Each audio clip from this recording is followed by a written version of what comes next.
Kedves barátaim, nagy öröm és szeretettel köszöntelek benneteket. Izraelben van egy bűnbak. Mindenért ő felelős.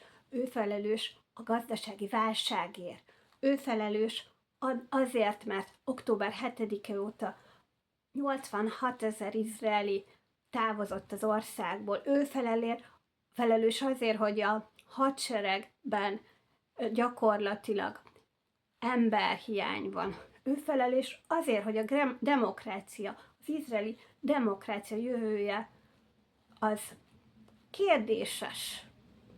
Hát ki ez? Ki ez a csoport? Kik ezek az emberek? Hát a herediek, hát rájuk kell mutogatni, hát az egész izraeli média erre van berendezkedve, hogy ezt a szegmenst szídja és céltáblának állítsa, holott nem ők tehetnek az egészről.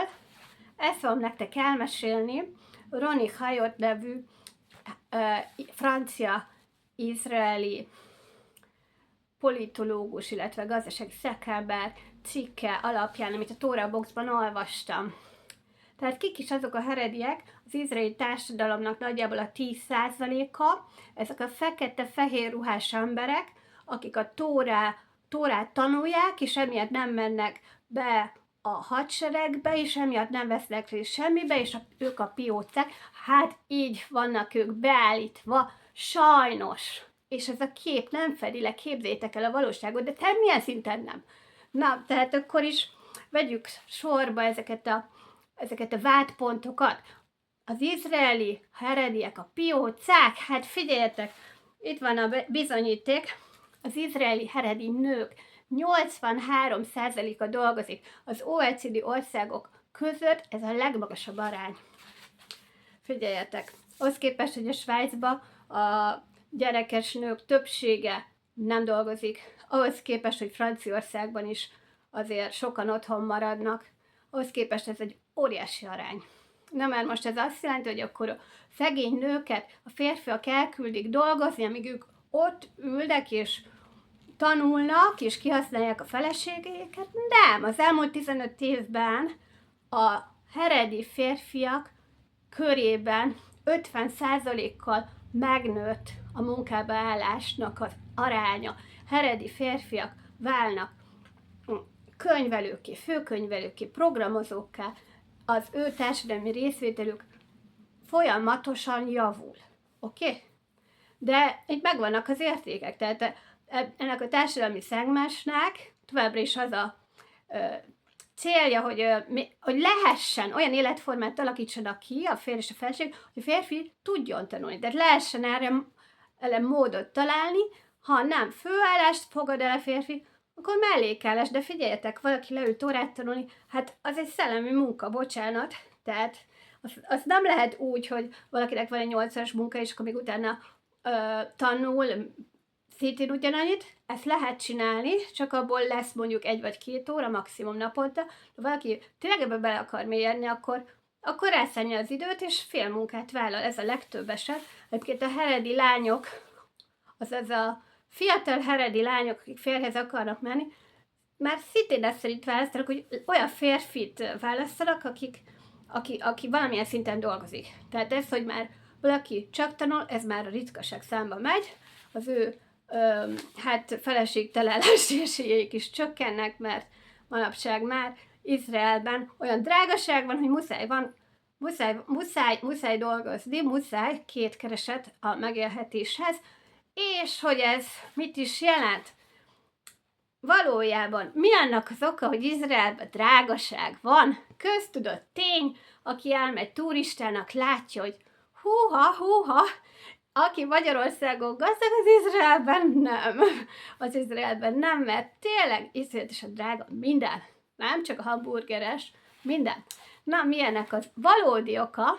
Cikkből megtudhatjuk, hogy Izraelben van 15-20 család, akik az importért felelősek, és miattuk van az ő pénzvágyuk miatt van, hogy az izraeli importtermékek az átlagosnál 38%-kal drágábbak. Ezt úgy hívják monopólium, direkt adnak el minden drágábban. Második pont. Miért szegények az izraeli családok?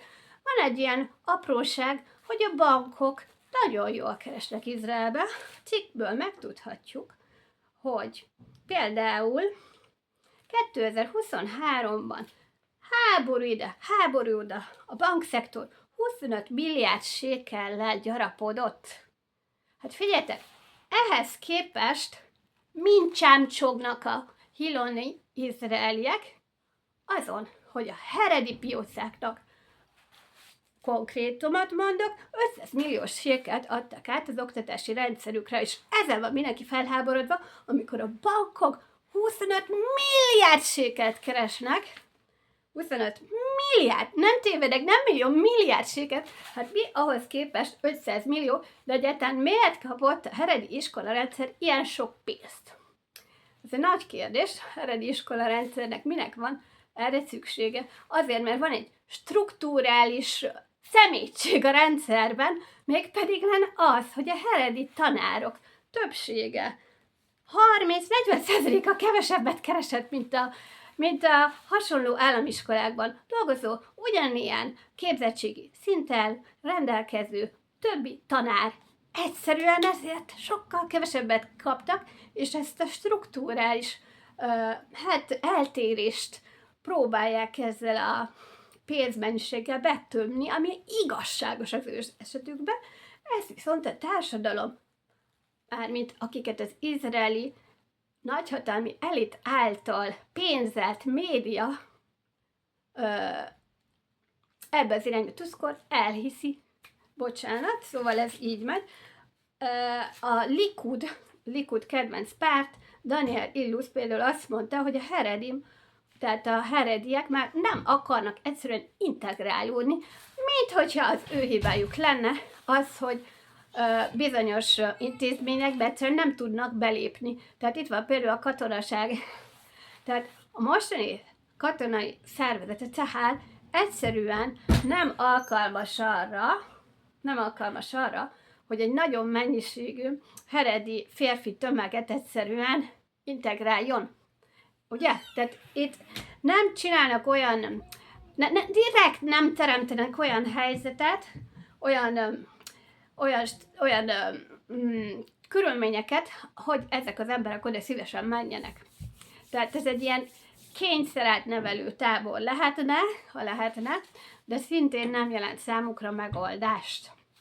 Tehát, de amikor pedig arról van szó, hogy van egy pusztítás, és össze kell szedni a hullákat, akkor ki megy oda összeszedni? Hát a Zaka, meg ez a United Hatzalah, tehát heredi szervezetek, és hát ők látják el a sebesülteket. Tehát ez nem igaz, hogy herediek nem vesznek részt ezekben. Tényleg nem igaz. Tehát ez nem igaz például, hogy amikor ott voltak a túszok, akkor a herediek azt mondták, hogy hát ezek a hiloniak, ott vannak, nem számít, ugyanúgy imádkoztak azért, hogy hazatérjenek. Tehát a herediek azok Izraelnek a szerves része, ami tudomásul kell venni, és nem külön tekinteni, külön dobozba berakni őket. Ez egy szerves egész az izraeli egésznek, az izraeli társadalomnak. És még ez az utolsó, amin én is meglepődtem, amikor elolvastam ezt a cikket a Tóraboxba, az, hogy amikor megalapították Izraelt, akkor gyakorlatilag a mosavoknak, illetve a kibucoknak óriási földeket adtak oda ingyen. Na, mi történt ezekkel a földekkel? Csoportok kezébe vannak, akik az agrárterületeken